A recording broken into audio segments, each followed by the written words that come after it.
मैं हमेशा हवा के साथ रहा हूं। ये वो सिद्धांत है जिसे आपने अपनी चौथी कक्षा में भी नहीं समझा होगा, कैपेसिटर और इंडक्टर्स के सिद्धांत।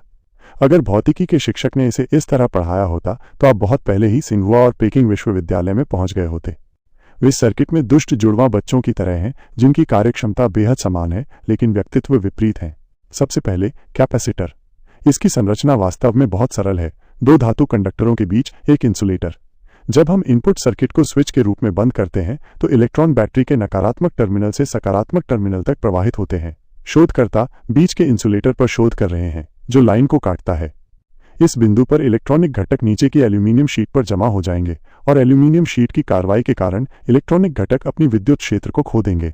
इस प्रकार एक सकारात्मक चार्ज बनता है। जैसे ही ऐसा होता है, कैपेसिटर के दो सिरों पर एक वोल्टेज अंतर बन जाता है। फिर हम सर्किट को काटते हैं और बिजली की आपूर्ति को एक लोड से बदलते हैं। जब स्विच बंद होता है तो टीवी अंतर के अस्तित्व के कारण इलेक्ट्रॉन नकारात्मक टर्मिनल से सकारात्मक टर्मिनल तक अनायास प्रवाहित होंगे। जैसे ही ऐसा होता है, बल्ब रोशन हो जाता है। यह कैपेसिटर के मूलभूत कार्यों में से एक है। आगे आइए हम सर्किट में इसके वास्तविक अनुप्रयोग को देखें। इस समानांतर सर्किट में जब सर्किट जुड़ा होता है तो इलेक्ट्रॉन नकारात्मक टर्मिनल से बाहर निकलेंगे और एक ही समय में कैपेसिटर और बल्ब दोनों में प्रवाहित होंगे। कैपेसिटर इस समय ऊर्जा भंडारण पूरा करता है। यदि बैटरी अचानक डिस्चार्ज होना बंद कर देती है तो कैपेसिटर आंतरिक टीवी अंतर के कारण मौजूद होगा और इलेक्ट्रॉन स्वचालित रूप से प्रवाहित होना शुरू हो जाएंगे, जिससे सर्किट को थोड़े समय के लिए बिजली की आपूर्ति बनी रहेगी। यदि बिजली की आपूर्ति फिर से डिस्चार्ज हो जाती है तो कैपेसिटर चार्ज करना और ऊर्जा का भंडारण करना शुरू कर देगा, फिर अगली बार डिस्चार्ज होने की प्रतीक्षा करेगा। आप कैपेसिटर को एक जलाशय के रूप में सोच सकते हैं। ऊपर एक पानी का स्रोत लगातार टैंक में पानी भर रहा है।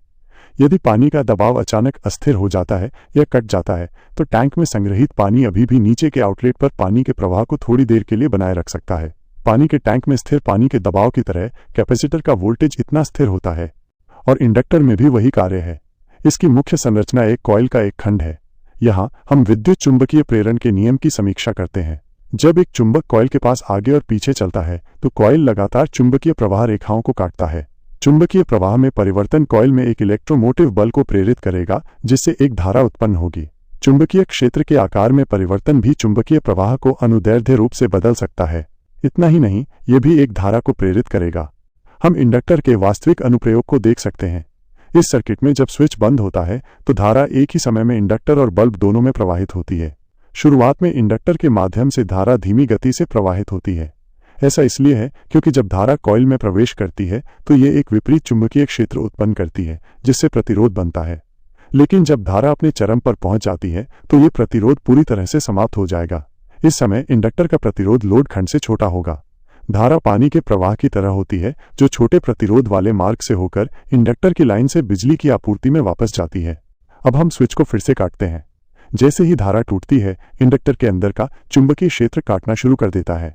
जैसा कि पहले उल्लेख किया गया है, चुंबकीय प्रवाह रेखाओं का अनुदैर्ध्य कटना भी एक धारा उत्पन्न करेगा। इस समय इंडक्टर बल्ब को रोशन करने के लिए एक धारा छोड़ देगा। इंडक्टर और कैपेसिटर दोनों में ऊर्जा भंडारण का कार्य होता है। अंतर यह है कि एक चुंबकीय क्षेत्र में ऊर्जा का भंडारण करता है, जबकि दूसरा विद्युत क्षेत्र का भंडारण करके ऊर्जा का भंडारण करता है। इसके अलावा यहाँ विपरीत विशेषताओं के सेट हैं। हम इंडक्टर को एक पानी के पहिए के रूप में सोच सकते हैं। यदि पाइप में प्रवाहित होने वाला पानी डायरेक्ट करंट है तो यह हर बार आसानी से पानी के पहिए को घुमा सकता है और पानी प्रवाहित कर सकता है। यदि ये अल्टरनेटिंग करंट है तो धारा की दिशा को आगे पीछे स्विच करने से एक विपरीत चुंबकीय क्षेत्र हमेशा मौजूद रहेगा, जिससे धारा को गुजरने में बाधा आएगी। ये ऐसा है जैसे पानी के पहिए को पानी के प्रवाह से बाईं ओर धकेला जाता है, फिर दाईं ओर, और परिणाम स्वरूप पानी का पहिया बिल्कुल भी नहीं घूमता है। इसलिए अल्टरनेटिंग करंट पारित नहीं किया जा सकता है। ये इंडक्टर का डीसी पास एस बड़ी ई ब्लॉक गुण है और कैपेसिटर पूरी तरह से अलग है। डीसी सर्किट में बीच में इंसुलेशन प्रतिरोध के कारण कैपेसिटर के चार्ज होने के बाद कोई धारा प्रवाहित नहीं होती है। लेकिन जब बिजली की आपूर्ति अल्टरनेटिंग करंट में बदल जाती है तो धारा की दिशा लगातार बदलती रहती है, इसलिए सर्किट अभी भी प्रवाहित हो सकता है। इसलिए कैपेसिटर एस बड़ी ई पास डीसी ब्लॉक है। कैपेसिटर डीसी घटकों को हटाने के लिए बहुत अच्छे हैं और आमतौर पर ऑडियो सिग्नल प्रोसेसिंग, सर्किट एम्पलीफायरों और संचार सर्किट में उपयोग किए जाते हैं। इंडक्टर एस बड़ी ई को फिल्टर कर सकते हैं और आउटपुट डीसी को क्लीनर बना सकते हैं, जो आपके मोबाइल फोन, कंप्यूटर और अन्य इलेक्ट्रॉनिक उपकरणों को बेहतर ढंग से बचाता है। क्या आपने इसे सीख लिया है?